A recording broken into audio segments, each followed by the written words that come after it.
Buenos días, hermanos. Cuando me llamaron y hablamos con los hermanos que estaban organizando y me invitaron a compartir,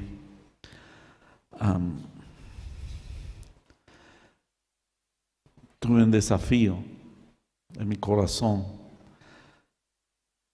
Estuve orando y Señor, ¿qué palabra tú tienes para los que vamos a estar congregados?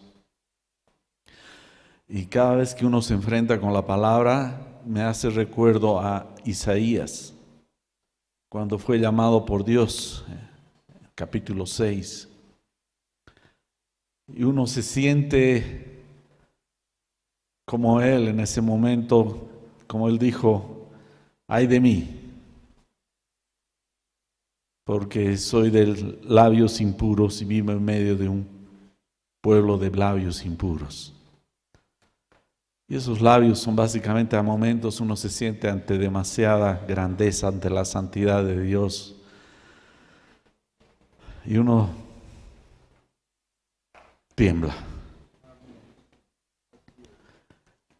Y lo que quiero compartir justamente está relacionado a este seminario.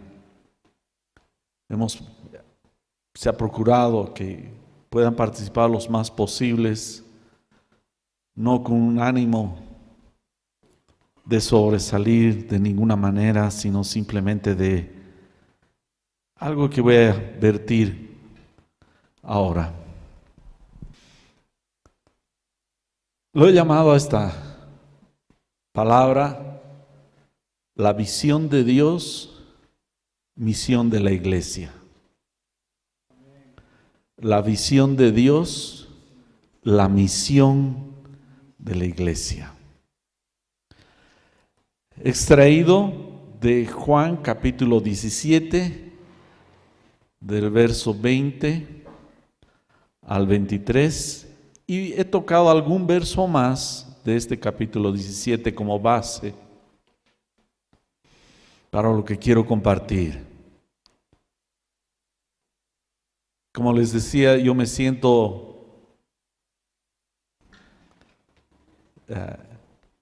convencido por el Espíritu Santo que este es un tema que hay que crecer todos nosotros como iglesia. La oración del Señor. Los cristianos debemos ser uno, así como es Dios uno. En el capítulo 17, verso 11, en la segunda parte de este verso, dice, en la oración del Señor, dice: los que me has dado, guárdalos en tu nombre, para que sean uno, así como nosotros.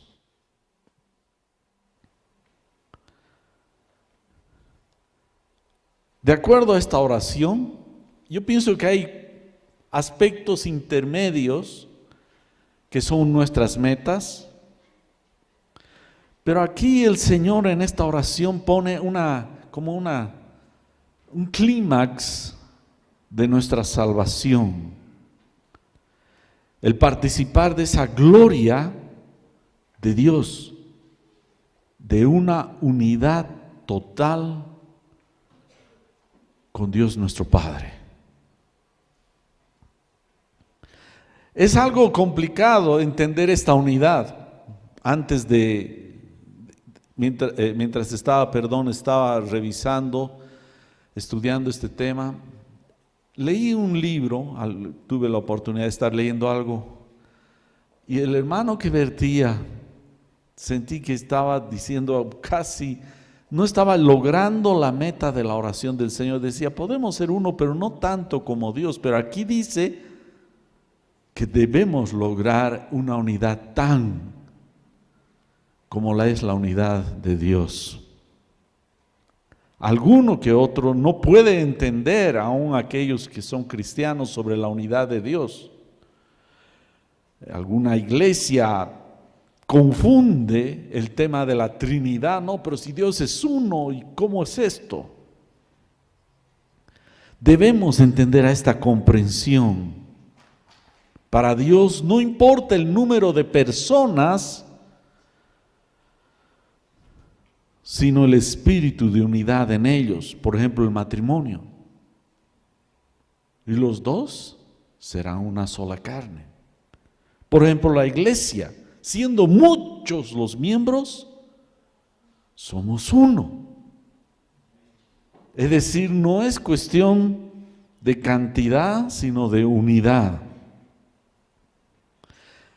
Este término unidad define el propósito por el cual es la razón final de nuestra salvación y es nuestra unidad, según la oración que vemos. Si estamos divididos hoy por hoy, casi atomizados, es que no estamos cumpliendo este propósito divino. Algo está mal en nuestro esquema. No estamos entendiendo el propósito de nuestra salvación final como meta. Es cierto que el Señor murió en la cruz para perdonar nuestros pecados y librarnos del mal. Es grande esta salvación, librarnos de la condenación eterna. Pero hay algo más allá todavía. Algo que es mucho más elevada en su concepción y es nuestra unidad.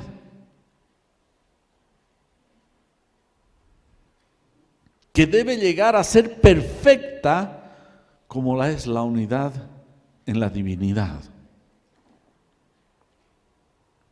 Pero para esto creo que el problema somos nosotros, no es el Espíritu. Él nos hizo uno, el problema somos nosotros.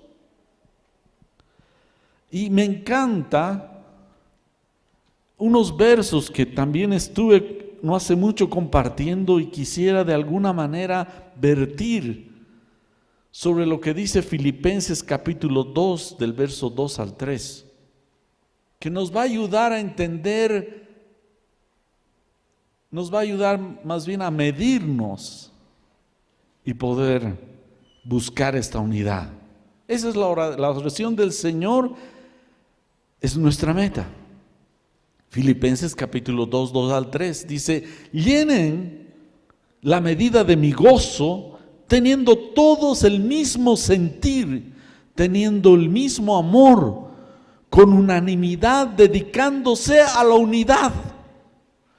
No haciendo nada por ambición personal o por vanagloria, sino con una actitud humilde, cada uno considerando al otro como mejor que él mismo, no solo buscando cada uno sus propios intereses, sino también los intereses de los demás. Aquí nos va detallando Pablo ¿en qué consiste esta unidad? Dice, sentir lo mismo todos. Nos dicen específicamente, teniendo todo el mismo sentir. Yo creo que una de las expresiones más hermosas que hay aún mismo en la naturaleza, son las expresiones de unidad. Las aves o los cardúmenes en el mar.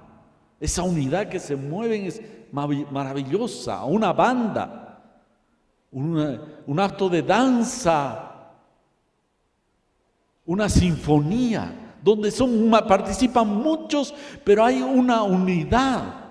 Se puede esa unidad.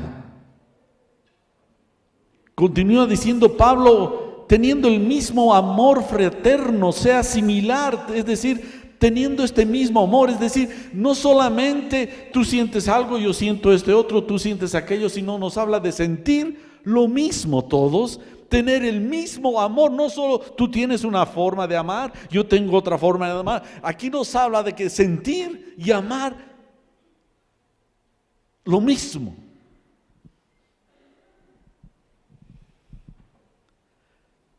Eso es lo que nos está diciendo la palabra. Jesús oraba para que seamos uno, así como Dios es uno. Ni podía decir que se parezcan a nosotros, o por lo menos busquen. Nos dice que tengamos eso mismo. Y aquí Pablo nos desglosa, son uno de los párrafos más hermosos sobre esta unidad. Y también nos dice que tengamos un mismo sentimiento de búsqueda. Nos dice con unanimidad dedicándose a la unidad. Con unanimidad, es decir, un mismo ánimo, un mismo sentimiento que nos lleve a buscar la unidad. Nuestra alma tenga emociones similares, sintiendo una misma cosa. Yo creo que una persona no es mucha gloria. 2 personas haciendo todo esto es mucho. 3, 4, un pueblo, millones. Esto es tremendo. Ahora, ¿cómo lograr? Continúa Pablo. Dice, nada realizar por contienda. Este término pareciera un poco, yo quiero un poco rebuscar lo que quería decir Pablo. Nos dice más bien no hacer nada por ambición o por rivalidad. Queremos ser uno, no debe haber ambiciones personales. No debe haber rivalidad. Generalmente este término lo usan las personas que quieren buscar, nosotros que vivimos en un ambiente político de esa naturaleza, buscan la manera de lograr, aunque sea hacer trampas, intrigas, artificios, para lograr un lugar. Eso es lo que está diciendo Pablo, no de esta manera. Después está también significando que no sea con una visión egoísta, sino más bien que sea con actitud de servicio. De sentirnos, de ponerlos el delantal y servir. Es de esa manera que se construye la unidad. Lo aclara justamente posteriormente, dice, nada hagamos por contienda ni por vanagloria. Este término vanagloria tiene 2 conceptos, viene de 2 palabras latinas, vanus, que es vano, vacío, hueco, y gloria, fama, honor, querer llevarnos, tener esplendor. La palabra de Dios nos dice, esto es dañino para la unidad de la iglesia. Algún hermano decía y quedó marcada, decía, nosotros los seres humanos somos robadores de la gloria de Dios. Y principalmente me refiero a la iglesia. Queremos nuestra propia gloria. Somos ladrones de la gloria que le pertenece solo a Él. Nada hagamos por esa vanagloria, que nuestras acciones no busquen eso. Sino más bien, continúa Pablo diciendo, con humildad, contrapone a esta actitud de vanagloria y de búsqueda de una posición propia, que debemos andar con humildad. Humildad. Yo muy pocas veces lo he escuchado compartir este término. Entonces, si será intencional, pero evitamos compartir esto, sino con una actitud humilde. Y explica Pablo, teniendo una actitud de pensar en los demás como mejores a uno mismo. La humildad debe empezar en decir, pensar yo que los demás son mejores que yo. ¿Qué se cree él? Si yo puedo hacerlo mucho mejor. Yo, si sacamos nuestro currículum largo, nuestras medallas, nuestros diplomas. Teniendo una actitud de pensar en vez de mí mismo en los demás. Es decir, queremos esa unidad, esa oración del Señor, ese anhelo divino para su iglesia. Es necesario marcar esto en nuestro corazón. Mientras no aceptemos esto plenamente, vamos a seguir fragmentados en la vida espiritual. Esta palabra humildad viene de la palabra de la raíz latina humus, que significa tierra. Es decir, humildad, deberemos sentirnos que somos polvo. No más. Nuestro pensamiento debe estar: Señor, soy polvo que has salvado, que le has dado vida. La caída del ser humano, hecho polvo, hecho del barro, que Dios sopló, después quería ser como Dios. Satanás así le dijo: serás como Dios. Fue algo brutal del ser humano. Nos ha corrompido de tal manera. Y esta actitud debe ser echada de la iglesia. En Juan 17:20 seguimos en la oración del Señor. No voy a tocar todo porque es muy extenso, pero refiriéndonos a la unidad. Juan 17:20 dice: mas no les ruego solamente por estos, sino también por los que han de creer en mí por la palabra de ellos, para que todos sean uno, como tú, oh Padre, en mí y yo. ¿Cómo debemos ser uno? Como tú, oh Padre, en mí y yo en ti, perfectos en unidad. También ellos sean uno en nosotros, para que el mundo crea que tú me enviaste.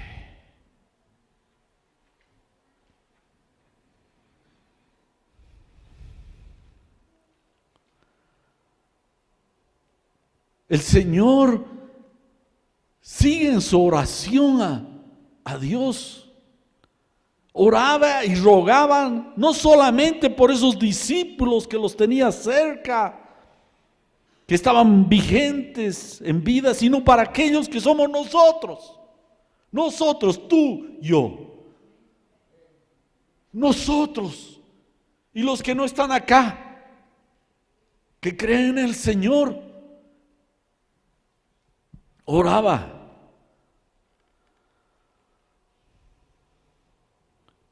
Todos aquellos que van a seguir creyendo hasta que Cristo venga. ¿Qué oraba? ¿Qué rogaba?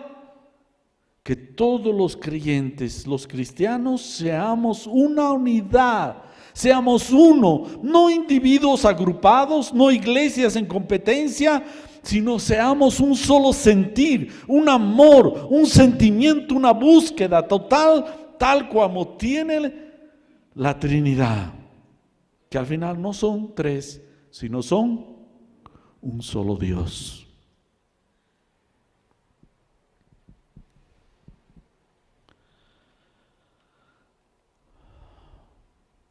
La verdad, yo me siento aplazado. Yo me he aplazado, hermanos, en esto, pero quiero ir al desquite.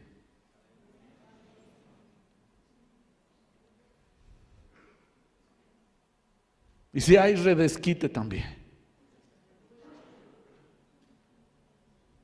Es la verdad, hermanos. ¿Cómo debe ser esta unidad? Jesús rotundamente en esta oración pide a Dios el Padre que tales como esa unidad se refleja entre Jesús y Dios el Padre total. Había voluntades, pero aún estaban unidos en un mismo sentir, amor, compasión, compañerismo. es la misma, hermanos.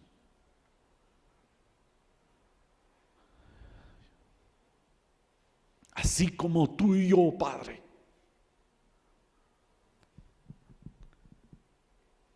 Tan fuerte es esa unidad, porque son voluntades. Jesús cuando oró le dijo: Padre, que no se haga mi voluntad, sino tu voluntad. Significa, había voluntades. Pero esta voluntad es tan dentro de este espíritu de servicio que hace y va a hacer esta proclamación que está en Deuteronomio 6:4. Oye, Israel, Jehová nuestro Dios, Jehová uno es. Oye.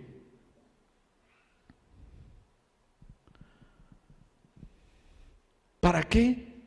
¿Para qué? ¿Qué está diciendo Jesús? Dice: para que el mundo crea que tú me enviaste. Mientras estamos divididos, ¿qué hace el mundo? No cree.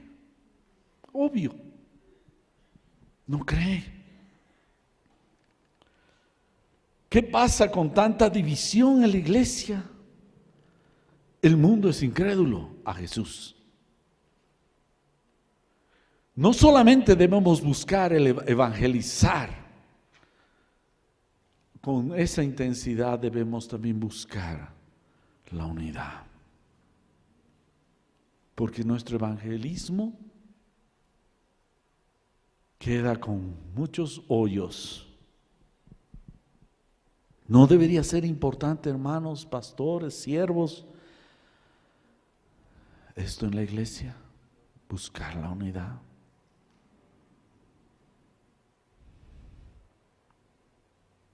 Pero tiene que ser en Él. Babel, si ustedes conocen la historia, era uno solo, pero estaban contrarios a Dios. Era un pueblo unido a un propósito, pero era un propósito contra Dios. Tiene que ser en Él. Esa gloria que Dios nos ha dado es para que seamos uno. Juan 17:22 dice: la gloria que me diste, yo les he dado, para que sean uno, así como nosotros somos uno. Sabemos que Dios es glorioso y toda la gloria sea para Él. Pero esta palabra, la gloria, este término que doxa en griego, que muchos lo saben mejor que yo, que es brillo, radiancia, demostración de poder, condición maravillosa, que se repite varias veces de una manera u otra, esta gloria.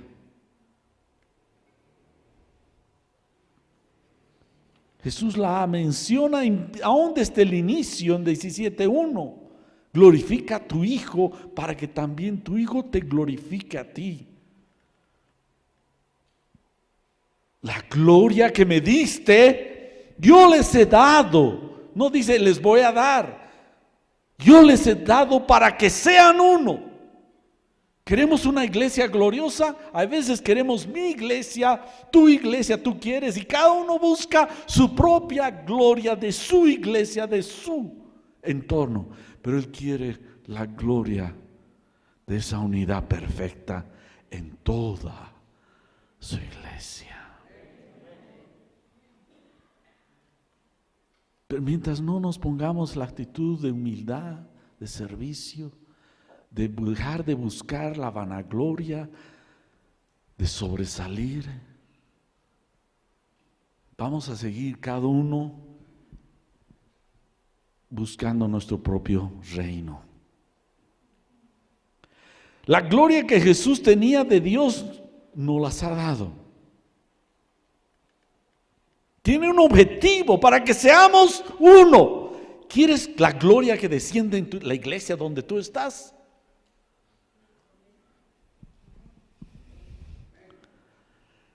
unidad, hermano. Puede haber algo, manifestarse gloria, qué lindo. Pero la gloria plena de su presencia es cuando dejemos de ser.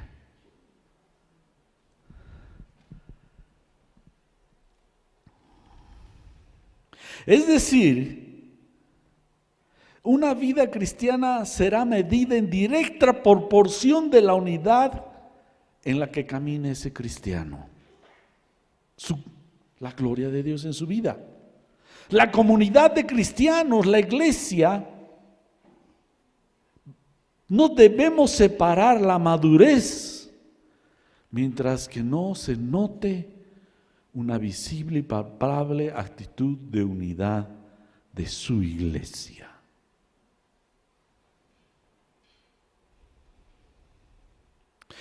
Esa gloria de Dios expresada en esta oración, que es la unidad íntima, indisoluble, inmaculada, eterna, entre el Padre y el Hijo. Esa misma, sin más ni menos, es la cual deberemos nosotros tenerla. Pero hermano, ¿cómo con esa persona? Con ese hermano. ¿Saben qué? Dios ha escogido lo más menospreciado del mundo y todavía seguimos pensando que somos nosotros de otra clase, ¿no? Es para que andemos en humildad entre nosotros.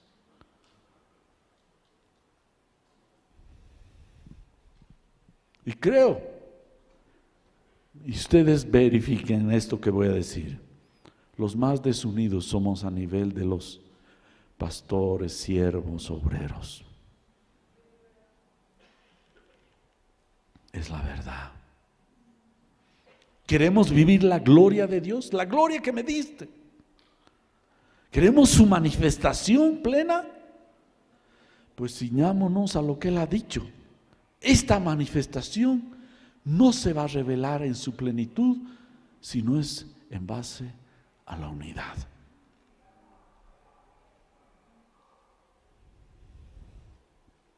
Un solo Dios, un solo Espíritu. Jesús en nosotros es lo que nos ayuda a ser perfectos en unidad. Veremos Juan 17:23. Yo en ellos y tú en mí, para que sean perfectos en unidad. Significa que Jesús en ti, si está realmente en toda su gloria, seremos perfectos en unidad. Mientras tanto, necesitamos crecer mucho, hermanos. Yo soy el primero.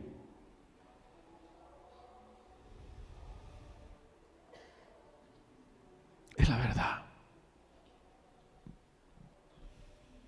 Nuestra perfección, porque si hablemos entre nosotros, la vida cristiana real y pura se manifiesta en caracteres,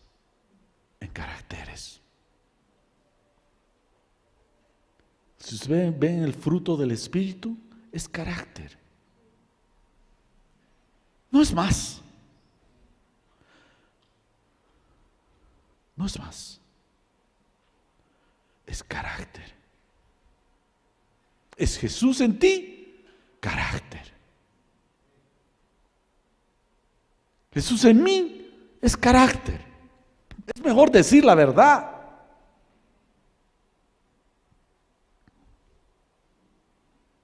Eso es lo que nos mide. ¿Dónde estamos? Y el carácter hace el problema del asunto de la relación. La actitud. Más difícil tener comunión, amistad, carácter. Y lo que Jesús nos mostró fue puro y simplemente el carácter de Dios.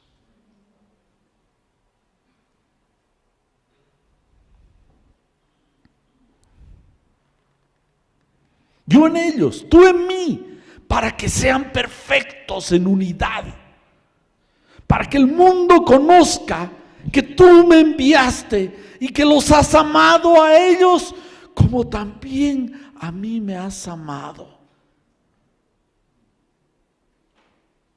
Aquí Jesús ya nos incluye a participar de su gloria, que es la unidad de Dios. ¿Quieren conocer la gloria de Dios? Vean su unidad, cómo el Padre, el Hijo y el Espíritu Santo no tienen fricciones. Ah, no, yo no, porque yo, a Él no más. Es simple y llanamente, la unidad de Dios es carácter, el Espíritu de Dios en ellos. Quiero ver la gloria de Dios en tu vida. ¿Quieres ver la gloria de Dios en mi vida? La única manera que vas a ver es carácter.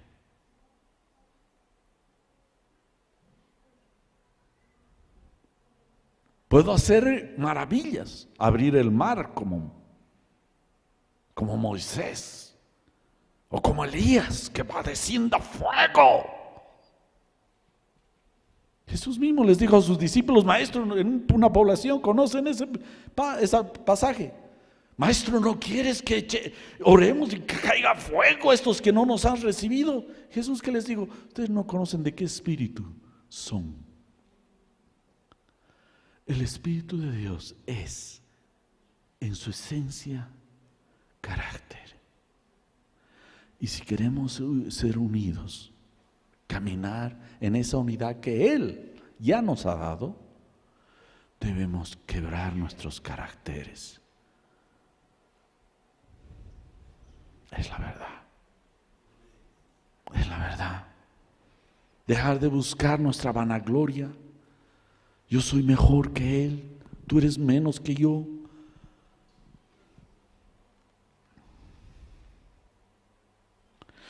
Él nos llamó a que participemos de esa gloria.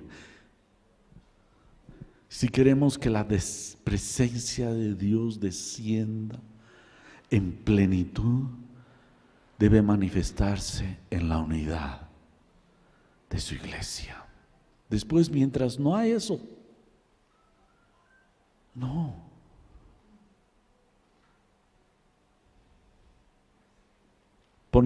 Recordaba dos eventos, hablando de siervos del Señor.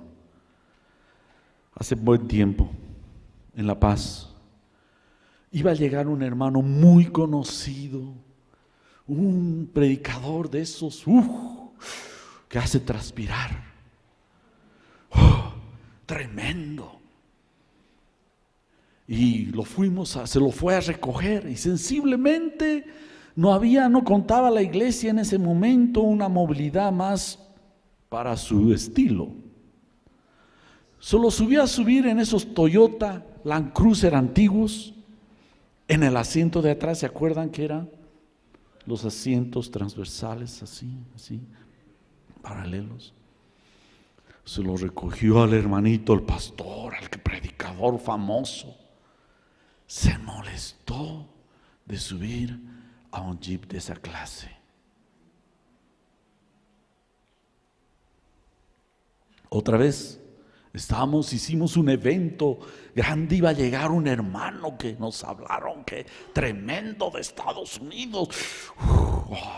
¿Qué vamos a hacer? Llenamos un coliseo de gente. Pues un hermanito pasó ahí, se le ocurrió que cuente su testimonio porque era muy bonito, y de repente se extiende el hermanito, y unos minutos más allá, el predicador se levanta y se va. Pero cuando iba a entrar a predicar, tenía su propio anunciador. Aquí con ustedes, el gran predicador. Faltaban trompetas y que entre. Algún hermano dijo: Si este es el gran siervo de Dios, si es gran, no es siervo. Y si es siervo, no es gran.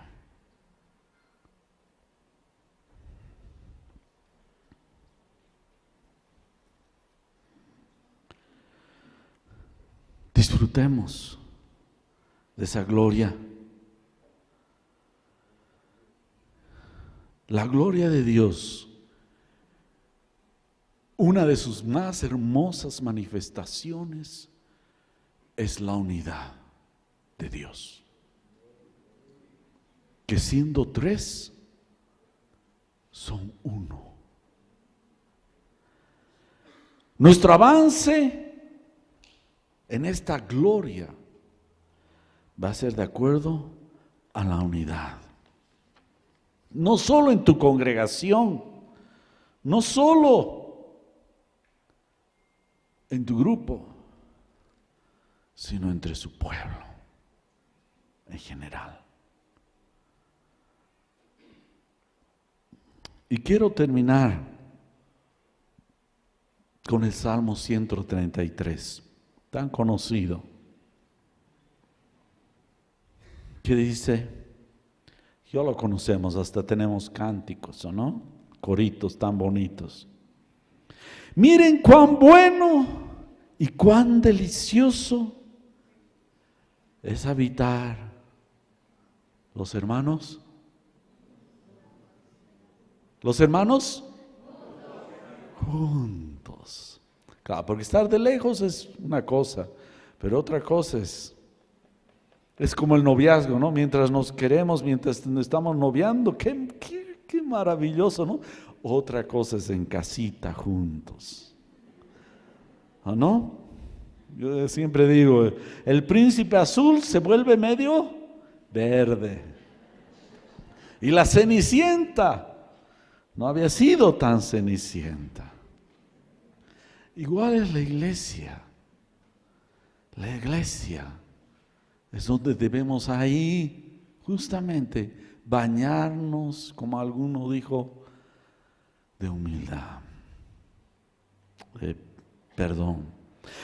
Miren cuán bueno y cuán delicioso es habitar los hermanos juntos en armonía. No solo juntos, sino en armonía. Los músicos saben bien lo que es armonía. Que nadie esté desentonando, pero significa que no estamos tocando el mismo instrumento.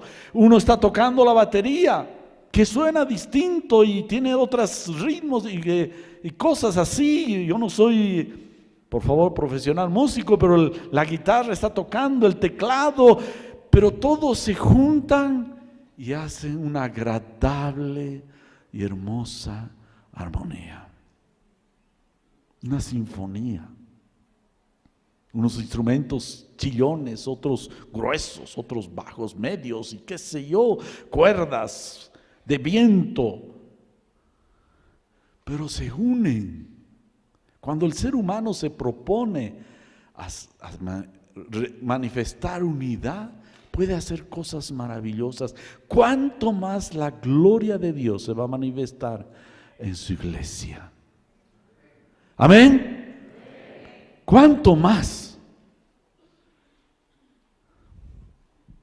Dice, es como el buen óleo sobre la cabeza, el cual desciende sobre la barba de Aarón. Está hablando de la unción de Dios.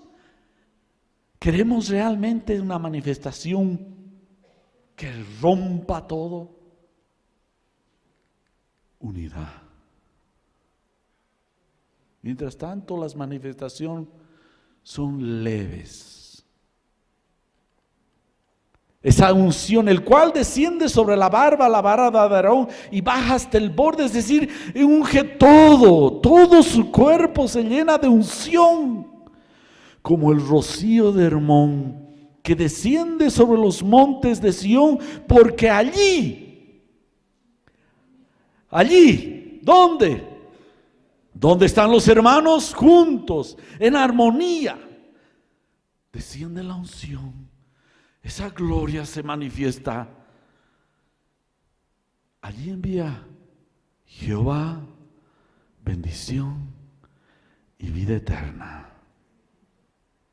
Desciende la unción, hay la frescura del rocío del Espíritu Santo que nos empapa y la eternidad se manifiesta. Amén. Unidad. Yo sé que nos falta, acostumbrados a las disensiones, conflictos, peleas. ¿Qué tal si nos paramos?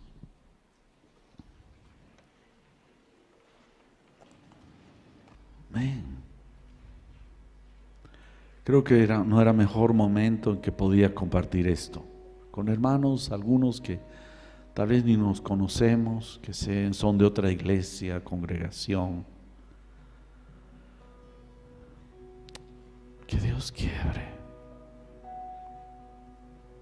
en nuestros corazones todo aquello que está robando la gloria de Dios. Si queremos la gloria de Dios en plenitud, se va a manifestar directa y proporcionalmente de acuerdo a nuestra unidad. Hagamos lo que hagamos. Hagamos lo que hagamos. Escrito está. Ha hablado el Señor. Amén. Señor, yo me declaro, Señor, que he pecado contra ti, Señor. Como hijo tuyo, como cristiano, Señor. Muchas veces, Señor, he sido egoísta, Señor. He buscado mi gloria o la gloria de mi iglesia, de mi congregación. Pero, Señor, tú lo has dicho, que esa gloria de Dios nos las has dado a la iglesia para que seamos uno, para que el mundo sepa, conozca que tú nos has enviado, que tú, Jesús, has sido enviado y nosotros somos tu representación, la plenitud tuya acá en la tierra. Y perdónanos por haber quebrado, roto, ajado con nuestras actitudes, con nuestras palabras. Perdónanos, Señor. Perdónanos, Dios. Hemos pecado contra ti. Algunos ni podemos vernos, Señor. Algunos ni podemos pasarnos, Señor.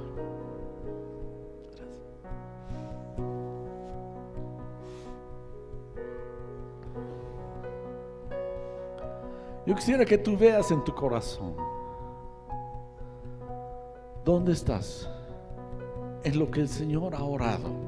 Ni siquiera mi prédica, no me interesa si eso va a opacar o va a disminuir lo que el Señor ha orado antes de su muerte.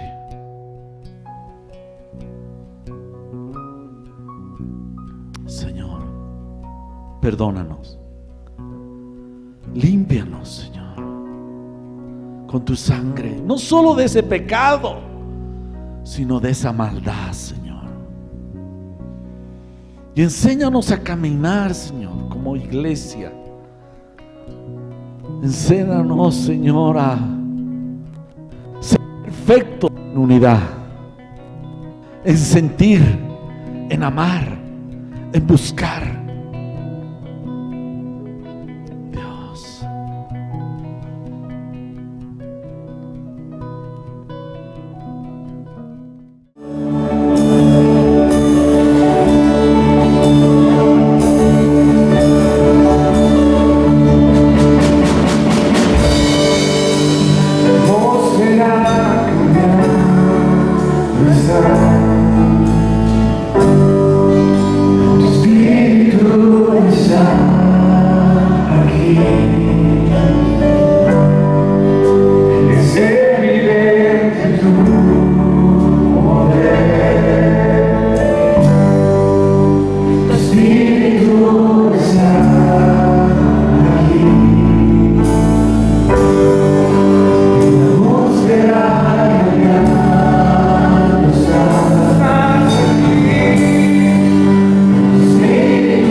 Encuentro Nacional de Pastores y Líderes, del 23 al 25 de abril. Mayordomía y Gobierno. Mayordomía y Gobierno.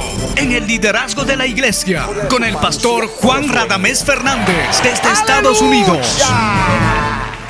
El pastor Juan Radamés Fernández nació en la ciudad de Santiago, República Dominicana, el 8 de enero de 1954, donde realizó sus estudios primarios y de secundaria.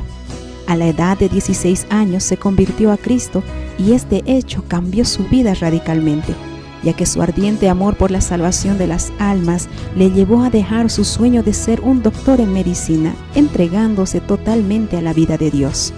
En 1973 se traslada a Puerto Rico para cursar sus estudios teológicos. Allí conoce a su futura esposa, Migdalia.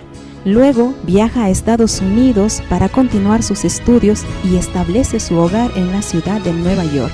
Y en 1983 comenzó su ministerio radial El Amanecer de la Esperanza. Levántate y resplandece.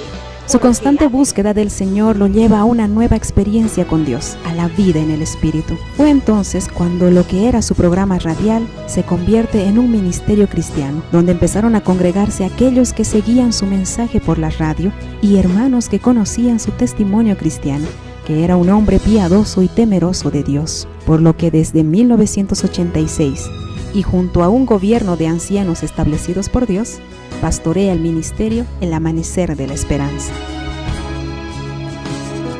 En su misión apostólica, el pastor Fernández ha sido enviado por Dios a iglesias y ministerios a lo largo de Estados Unidos, el Caribe, Suramérica, España y otros países de Europa. Su programa, Voz de Restauración, es retransmitido en diferentes medios de comunicación en Estados Unidos y todo Hispanoamérica, incluyendo Europa.